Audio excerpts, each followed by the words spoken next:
The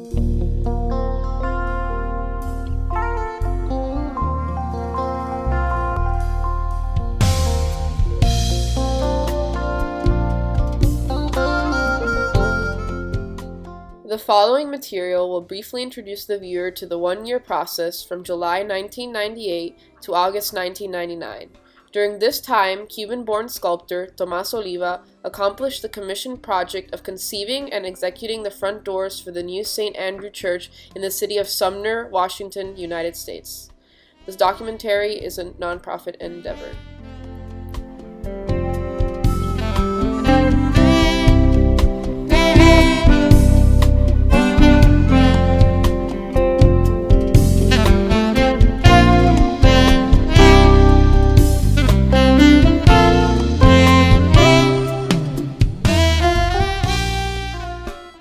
This is the approved model to be enlarged 10 times.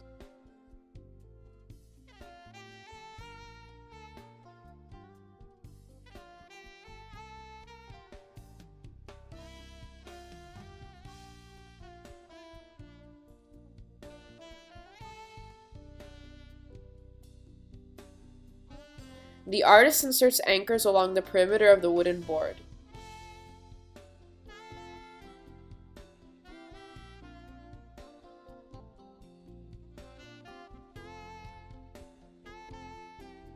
He uses a 100-foot long rope to create a 1:10 proportional grid. Once the grid is finished, he begins drawing the outline of the bas-relief in order to build the armature that supports the clay.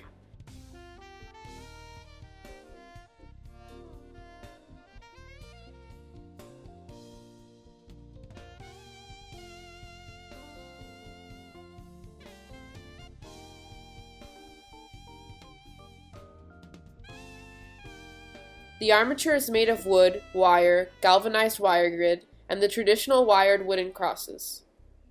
It is important to keep a safe margin for the clay that will be added on top of the armature.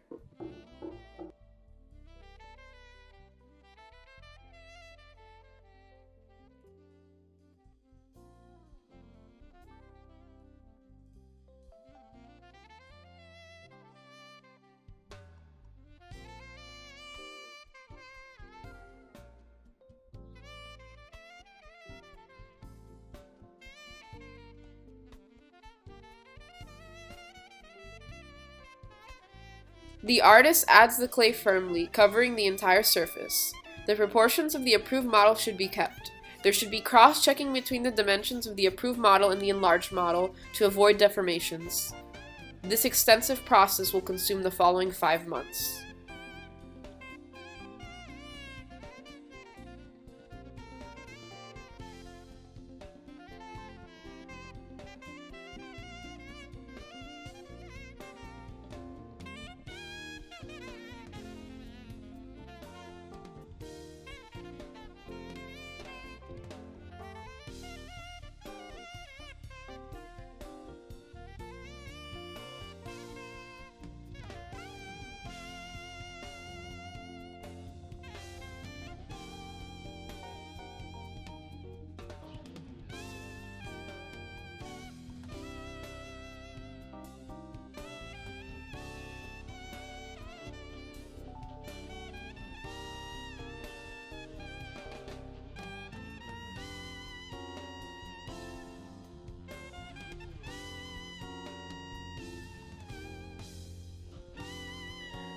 No form should protrude beyond the panel frame. To keep it this way, the bas-relief must be shaved periodically, using a straight edge to cut away all the forms beyond the limit.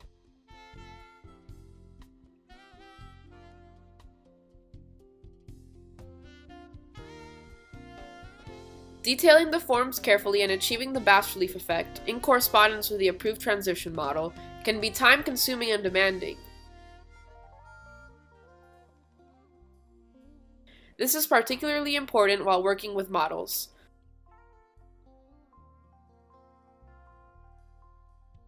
Clay must remain moistened by spraying water periodically. To avoid drying, the work must be covered with a plastic sheet and a tarp.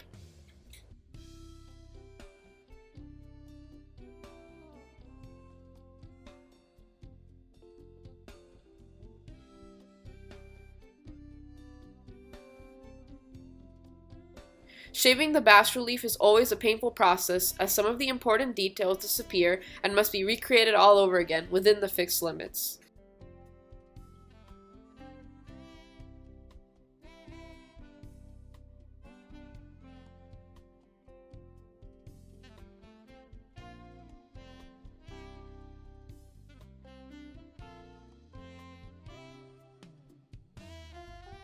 Oliva said that portraying the faces of the kids was a challenging and exciting process.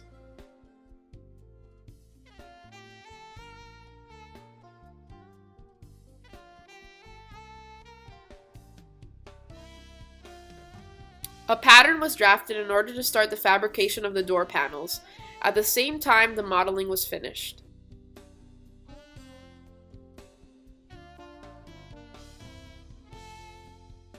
Details are important, as the clay model will be transferred one-to-one into the wood using point transferring equipment specially tailored to work on a flat surface.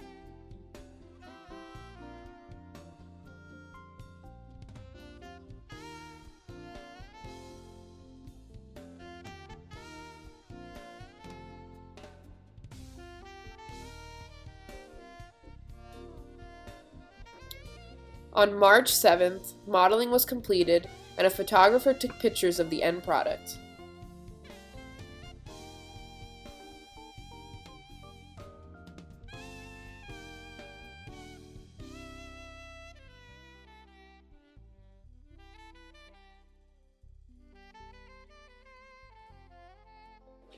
Anytime a molding process takes place, the piece is vulnerable to possible distortion or even partial damage.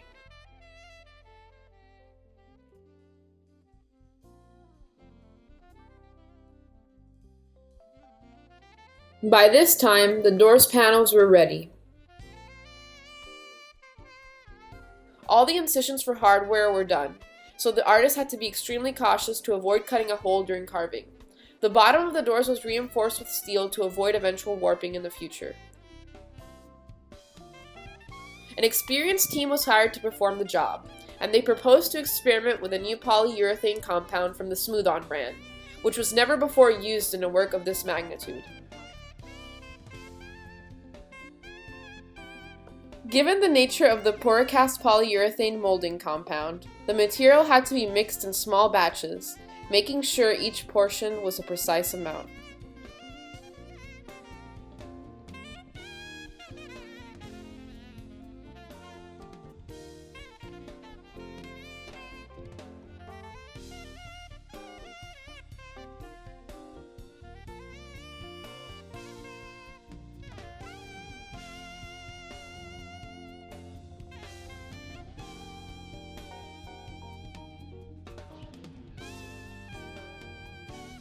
After casting was successfully accomplished, the model was painted in white and the 1.5-ton doors were lifted and fixed to begin transferring and carving.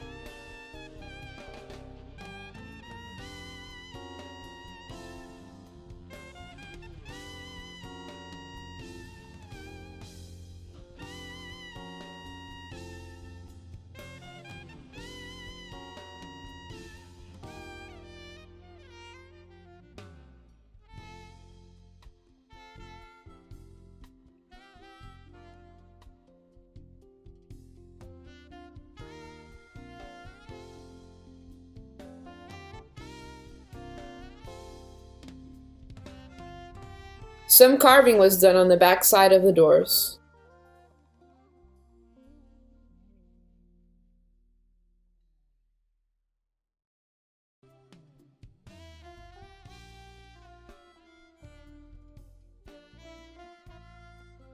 While carving took place, the molders were used to create a temporary bound-in bronze plug to use in place of the real doors, in order to cover the entrance while work on the final product continued.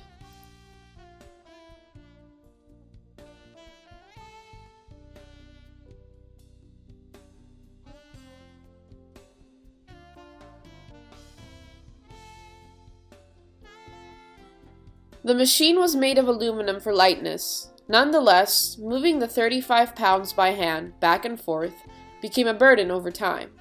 The machine has to be centered using triangulation for accuracy. As you can imagine, Beginning an irreversible operation on a 1.5 ton of Honduran mahogany is a demanding process. Only faith and a responsible professional approach can guide and empower the artist at this point.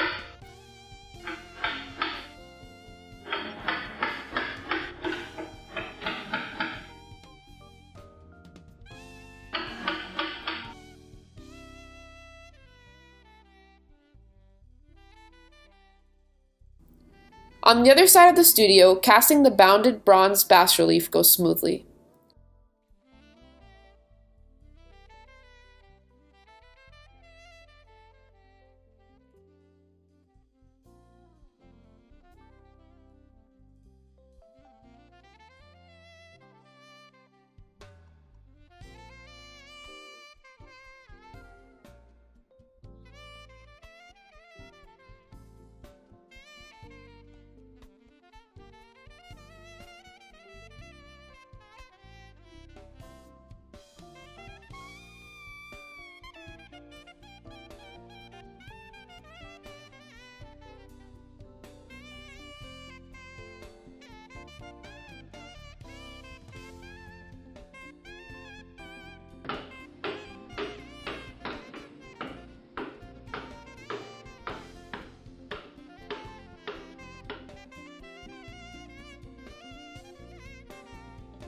The bas-relief was filled with a mix of polyurethane and sawdust. This gave it its strength and lightweight.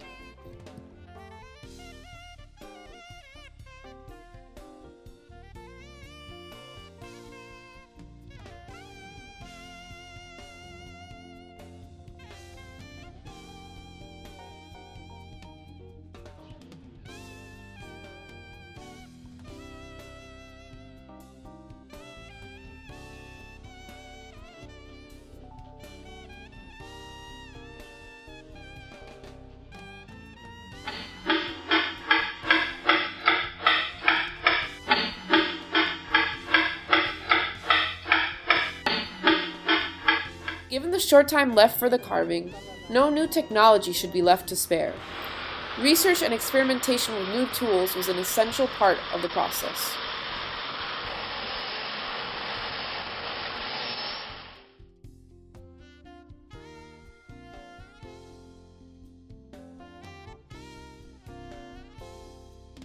The cast is cleaned and polished, while the carving goes at full throttle.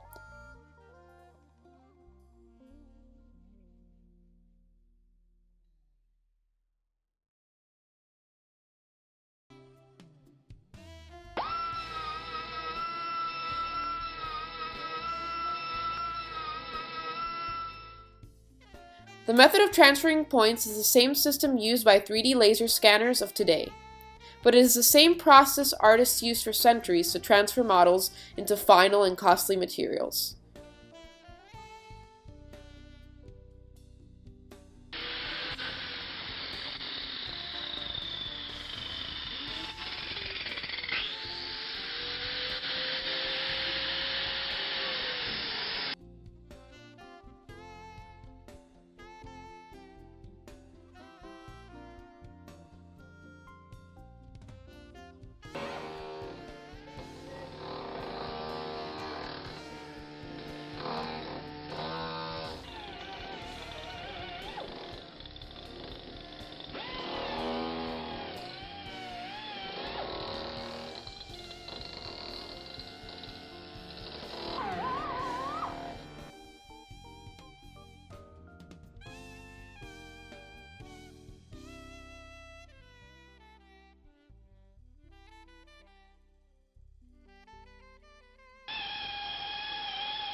The bishop is coming to consecrate the church. That the August 29th.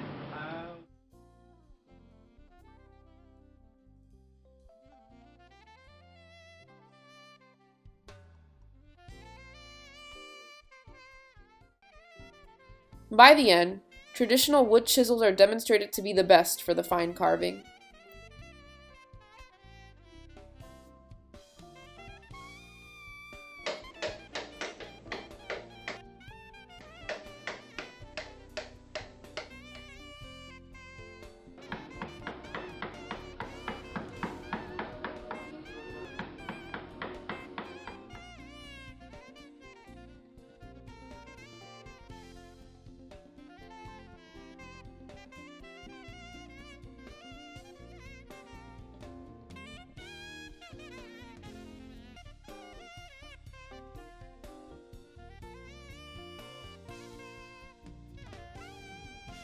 Tung oil was applied as a sealer to protect the doors from the harsh weather.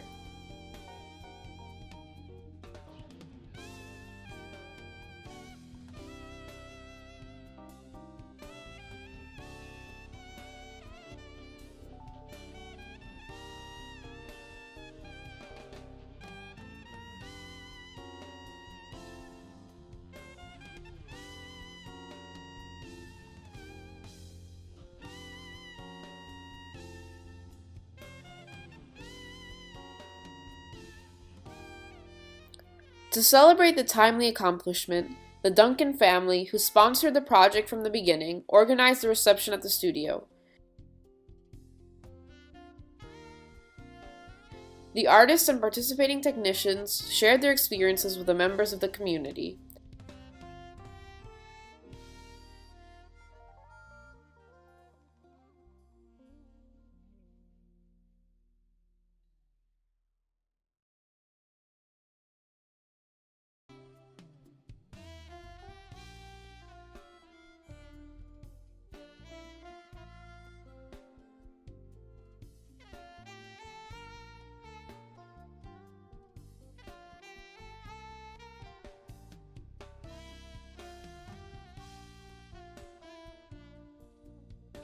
The press was actively covering the process of the creation of the doors.